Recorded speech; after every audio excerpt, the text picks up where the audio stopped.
Hey, everybody, it's Eddie from Tokyo. This is your cryptocurrency update from Japan. And on this very red day in crypto, with very few tokens bucking the trend, XDC is one with a 3% gain over the last 24 hours, along with WeMix and Alpha in that same range.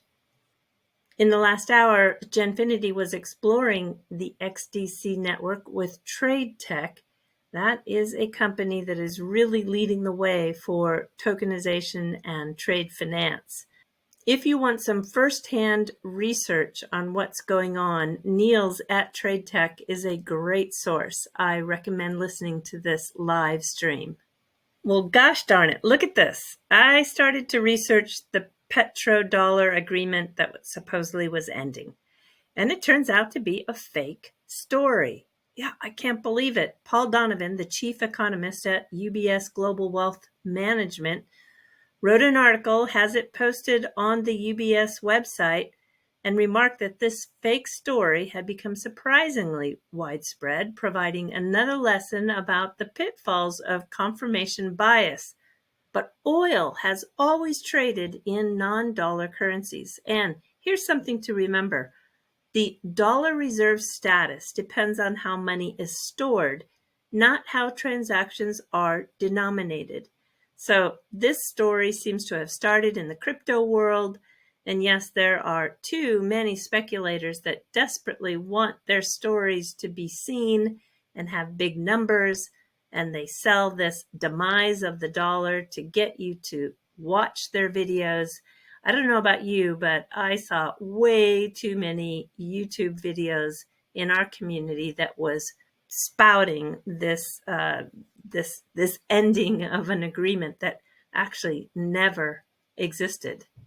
I will give you a little bit of news that is true, and that is Saudi Arabia did join the mBridge cross-border CBDC project, and they've launched their minimum viable product. Now, what you need to know is in this atomic settlement, there is no US dollar.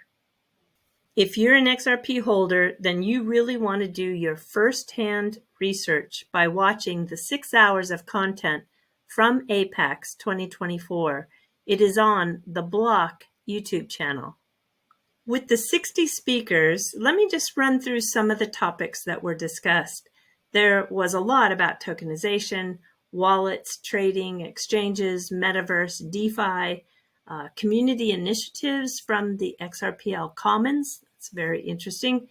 Finance solutions, grants, NFTs, data, AMM, research, developer tools, how to build certain apps, liquidity pools, the EVM bridge, it's a big one, a little bit on security, AI, storage, a little bit about oracles, some really fun stuff about gaming and Web3 development. But I want you to pay attention to what I'm about to say.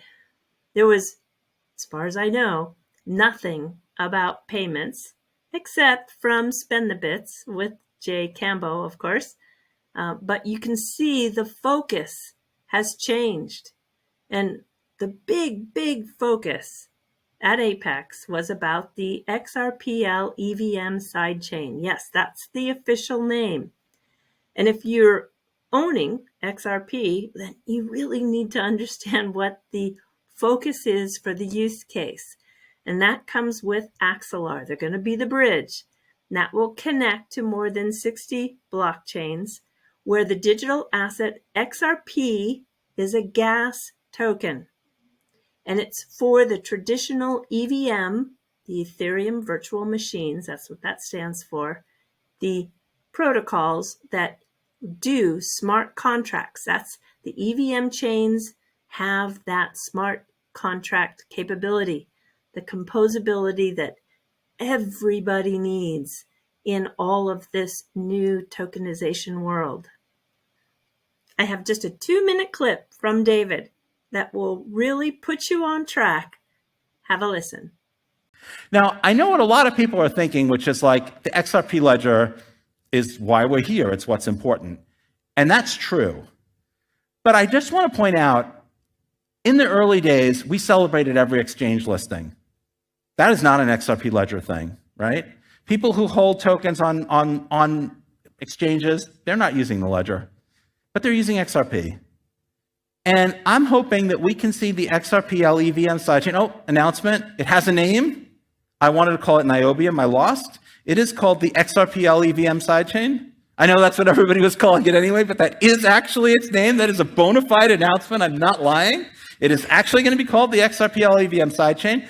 I want you to think of that as a true part of the XRP ecosystem. XRP will be its native token, and it will be able to address that long tail of use cases. And if we have asset portability, I hope we can think of it as part of the XRP ecosystem, and that the XRP is not just the XRP ledger. Maybe that's too much to ask. So Axelar is going to provide the bridge for the native token. Anybody who wants to can provide other bridges for other tokens, but you do have to have one bridge for the native token, the gas token. That's going to be provided by Axelar. It's going to use a proof of authority consensus. It'll have a block explorer, and you'll be able to use traditional EVM wallets. It will be a traditional EVM chain. One of the advantages of being able to launch projects on the EVM sidechain is the development cycle is much faster. So it took, 2 years to bring AMMs onto the XRP ledger? Let's say somebody said, hey, I want to do securities derivatives with leverage trading and some other weird thing on it, over collateralization, blah, blah, blah. You could maybe launch that on the XRP ledger in a year. You could launch that on an EVM sidechain in probably 2 months, and it's much easier to find developers. So we have to be realistic. For that long tail of projects, if we don't have a place inside our ecosystem for those projects to go, they're going to go elsewhere. And so we should be inclusive. The bridge to mint F assets using XRP in a test mode is live in an open beta. Now, participation in this demo could get you included in the F assets retroactive airdrop. People ask, why do I talk about Flare? Am I a paid sponsor? No, not even close. I was one of the first channels, if not the first channel, I have to ask Hugo to clarify that, but I think he said it before, that actually had Hugo Filion as a guest. When I heard the story of F assets, I knew that this was going to bring real utility to my XRP. And I'm now also enjoying the Flare staking, risk-free, every month with Bifrost. And check out what Bifrost has done to enable this beta mode testing so easy. They have 2 explainers. One is a video and one is a website. I prefer the website. It really takes you through. I'm going to share the link in this description, but you can get the test XRP and the CFLR. C stands for Costin. That's the Costin network, which is the test network. And it's free to mint and test F asset.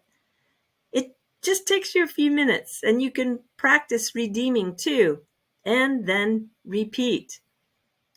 For the digital asset XRP, when this goes live later this year and you can earn rewards, it is true utility. And look at the numbers on the first day. This is incredible. There were 51 agents made available with 43 agents that actually were there.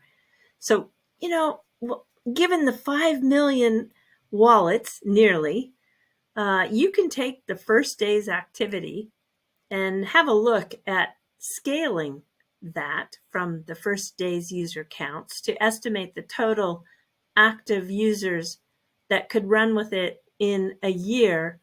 It'll blow your mind. Just run some of those figures through an AI tool. You're in for a big surprise. Here is the text instructions that I personally prefer, so I'll put a link to it in the description, and just have fun and mint away. All right, everybody, do take care. Sayonara for now. Bye-bye.